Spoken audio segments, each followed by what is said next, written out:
Dr. Kizza Besigye, they were very clear when they put out a statement saying what the main opposition leader was doing was unlawful.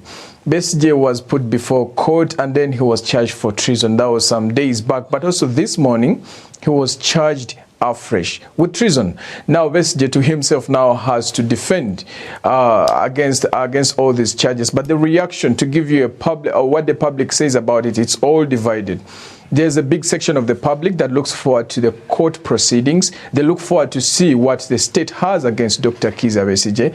But several other people in the court of public opinion, I should say, they're already making statements, sharing their opinions. They are saying, okay, this is being hard on Dr. Kizza Besigye. But again, government maintains the position and says, hey, this is a court proceeding, this is a court case.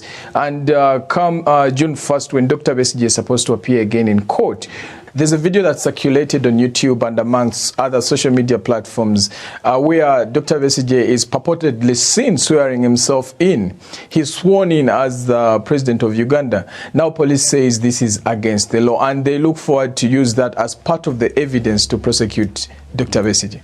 Now, explain to us the treason charges in the context of the Ugandan law, and what does that actually mean for Besigye if he is found guilty?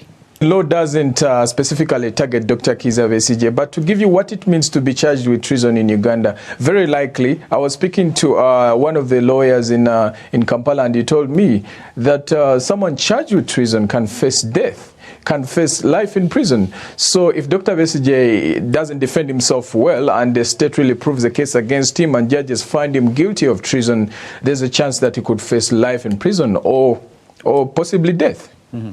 Now, Dr. Besigye has been in and out of prison for a number of times, including a brief exile here in our very own country in South Africa. How has he coped with his family, and how has the party coped with these latest setbacks? I think the Forum for Democratic Change now, this is his party as an opposition party in Uganda, being the main opposition party. I think they've tried as much as possible to organize themselves and understand that, okay, if government acts like this, we act on the other side. Because throughout Dr. Kizza Besigye's political career, we've seen him in and out of prison. He's been charged for treason before, though he was cleared, and he has several other cases that are in court that he is yet to answer. And several other opposition leaders have been to court, they've been charged.